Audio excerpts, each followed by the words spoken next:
Look at the face of the person next to you right now. That face exists only once in the entire universe. Just once. This isn't just a fact. This is your brain's most fundamental rule. Every face is one person. Every person is unique. This rule is so deeply embedded it works without thinking, in milliseconds without you even being aware of it.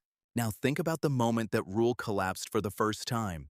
A mother gave birth, a baby came, then another one. The same face. Completely the same face. The person who witnessed that moment as their brain's perfect system entered a loop for the very first time, do you know what they felt? They looked at one face, recognized it, looked at the other. Same signal. Back to the first, back to the second. No way out. And that feeling with no way out gave birth to some of the most extreme decisions in history. Some cultures worshiped these two babies, declared them half divine. Others killed one of them. At the same time, in the same world, looking at the same two faces, both were right, by their own logic. And understanding that logic means understanding what humans are. But here's what you need to understand. Twins seem ordinary to us today because we know everything. We know genetics.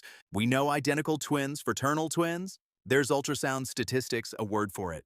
Now erase all of that. No genetics, no science, not even a word for it. Just two identical faces and no explanation. And know this, the natural twin birth rate in pre-modern communities was dramatically lower than it is today. So this wasn't just rare. For some communities, this was something that had never been seen across generations. Your grandfather hadn't seen it. His grandfather hadn't seen it. Maybe no one had, and now it was there. Two identical faces. What does the brain do when it can't process something? It produces an explanation, without fail, because the human brain cannot tolerate uncertainty, especially uncertainty that stands right in front of your eyes, tangible and real. Something without an explanation is dangerous. Something without an explanation cannot be controlled, and something that cannot be controlled can destroy everything. So every culture produced an answer. And those answers, unaware of each other from every corner of the world at the same time, split in two, perfectly down the middle. The first to answer were those who said sacred, the Yoruba people of West Africa, the community with the highest natural twin birth rate in the world even today. Their answer was clear, two bodies but one soul. A soul split in two, each twin is half of the other. Together they are one complete person. Apart, both of them are incomplete. This wasn't just a belief, this was a law of physics to them. And that law required this. If one twin dies, half of that soul is still wandering the earth. Bodiless, lost, dangerous. The solution was simple and at the same time unbelievable. A small wooden figure would be carved in the likeness of the dead twin, an Ibeji, and the surviving twin fed that figure like a real person. Dressed it, carried it everywhere. For years, sometimes for decades. Archaeologists found these figures. The wood had nearly ceased to exist. Fingers touching the same spots year after year had worn the timber down to smoothness. This was not an object. This was a person, at least to the one who carried it. But why? Why did people from every corner of the world, unaware of each other, feel the same thing? Why did twins leave such a deep mark? The answer is in the brain. Scientists call it the fusiform face area, a region in your brain that does only one thing, recognize faces. And it does this at an incredible speed, in milliseconds, without thinking. When you see a face, this system activates instantly. Who they are, their voice, their history, everything you've lived with that person, all of it loaded in a single moment. Twins short-circuit this system completely.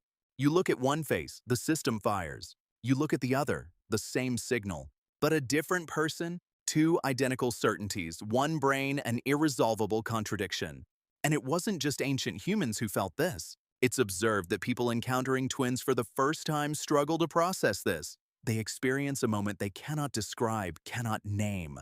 That is exactly what ancient humans felt. They just had no science to explain it with. But not every culture said sacred. Some said the exact opposite. And their logic was just as consistent as the Yorubas. A woman normally gives birth to one child. Animals give birth to litters, more than one at the same time. Some communities in Africa, parts of South America, certain groups in Southeast Asia all reach the same conclusion. If a woman gives birth to two, she has crossed the line that separates humans from animals. And crossing that line was unacceptable. This decision looks barbaric to us today, but think about the mathematics of that world. Two babies, twice the food, twice the care, twice the years before either child could contribute to the group's survival. Winter is coming, game is scarce, the group has to survive. This wasn't cruelty to them, this was arithmetic. But here is exactly where the strangest thing appears. Go to Rome.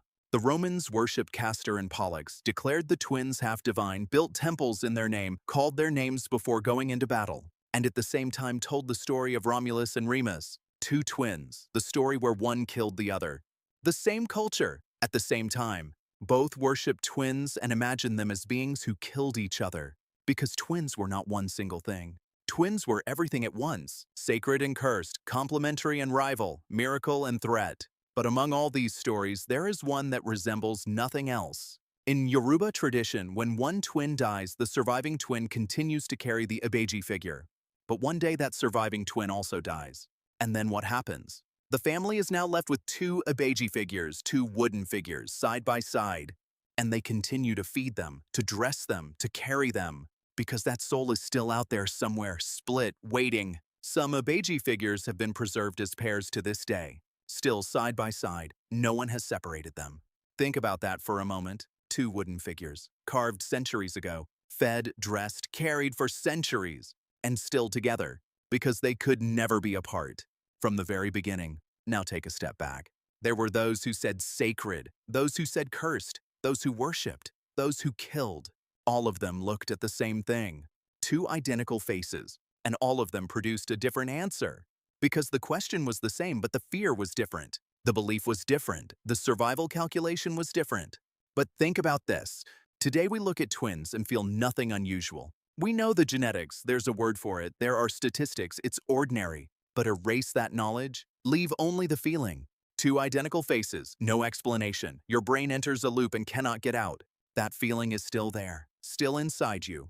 You can just put a name to it now. The difference with ancient humans was this: that name didn't exist. There was only the feeling, and that feeling was so powerful it built temples. Carved wooden figures, left babies behind. All of it while simply trying to solve something their brain could not solve.